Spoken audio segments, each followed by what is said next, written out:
Hey guys, so this is going to be a review of The Invisible Man. Now, before we get into this review for me is gonna, first off, it's gonna include spoilers as well in this film, and it's probably gonna be the most unpopular opinion out there. But I honestly think this film it's just kind of overhyped. So basically, with the cinemas closing down and everything being in lockdown, Sky and Amazon Prime, I think Sky's got a better deal than Amazon Prime, because I believe, well, not Amazon Prime is in Amazon Prime, but Amazon with their streaming service, because they've only got The Invisible Man, whereas Sky has got three movies at the minute that are basically the films that have literally just come out, and obviously no one's obviously seen. So Sky have done a deal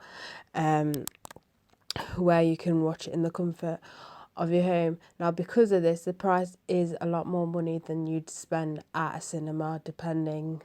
Obviously, that's depending on what cinema you go to, and if it's like a Lux, not like a Lux, but you know, like Cinema Deluxe do like a director's hall, it's a bit more money, that sort of thing.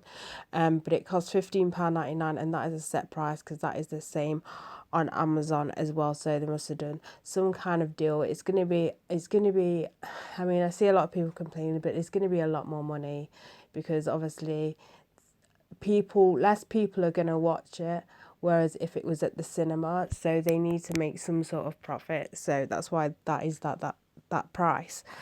So, Invisible Man is about this woman she's basically in an abusive relationship, and she sees a time to just run away from this relationship. So since running away, she's kind of been on edge, because when she's run away before, it's been like, I'll always find you, and then news hits that he's died, basically committed suicide, and she's like, why would he commit suicide, stuff like that. And then she gets, I'll give it props for this movie, I'll give some props to it, but when you feel that something is watching you but you can't see it, basically she gets that feeling, and she doesn't think he's basically she doesn't think he's dead at all, and you basically see her like sort of spiraling out of control.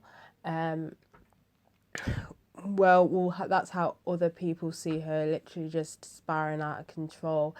Until that moment, her assumptions are right. He is literally faked his own death, and he's literally like, wearing this like invisible suit that he invented, because he is like a scientist. She finds that out when she pours paint, and she's like, shit. I told you I was right, that sort of. Near the end, you get, the bit where it's kind of like, I told you so, because it all comes undone and everyone realizes what's happening. But yeah, so Elizabeth Moss, which I'm not gonna lie, I've not heard of her before, plays the woman. I will say that the way she pulls it off is really well. The way she acts, how just pick the right person for that. How she portrays. She's paranoid. She's trying to persuade people, and the authorities, look, he's not dead. He is not dead. He is literally just invisible. I have proof he's not dead, that sort of thing. And basically, he's tormenting her.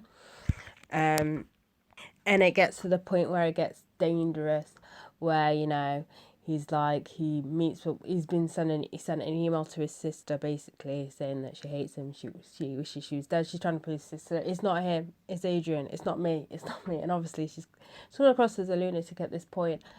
And at that point, Adrian kind of slits her sister's neck in a restaurant, and then you see a knife go straight into her hand, so it looks like she did it. And obviously during that, she's like, it's not me, it's not me, it's not me. You gotta believe me, it is not me. So where I give it props is the present, what's that word, presence, is that the word, the presence of the film. I don't think that is the word, but I'll try and explain what I'm saying.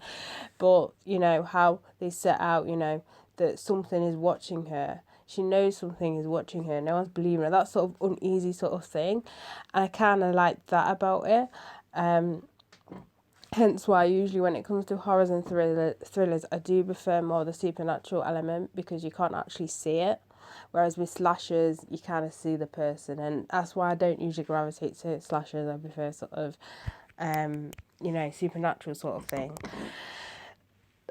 The thing which I think is a little bit original, I think they could have done so much with this story. I know this is based on a H.C. Wells, basically the same guy that wrote War of the Worlds. But by looking at the description of that book, it's completely different to the actual film. So it doesn't matter even. I think it was just literally loosely based. So it doesn't necessarily matter what I'm going to say, because then it'll be like, it's not sticking to the story. It's not even, the thing's not sticking to the story, to be honest with you.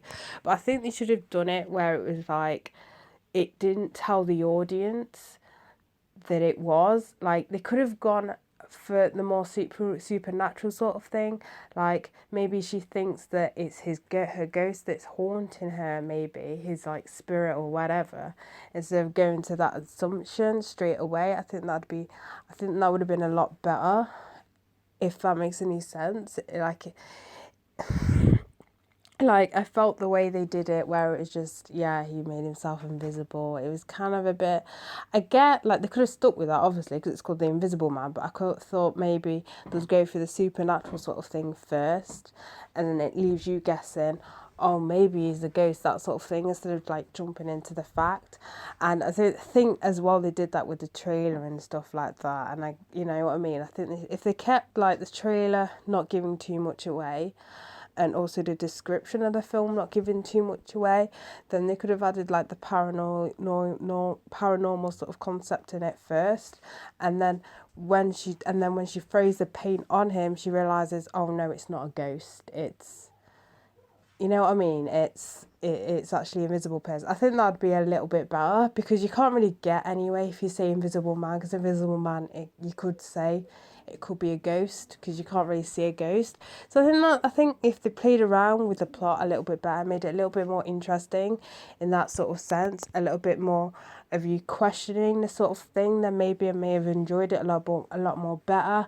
But when it came to the story, it's kind of basic and everything like that. It's just the whole atmosphere and everything which kind of saved the film.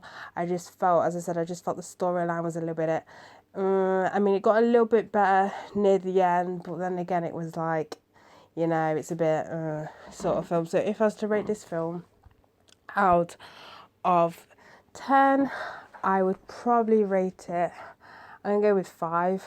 I mean, it's alright, it's watchable. I probably won't get it on DVD though.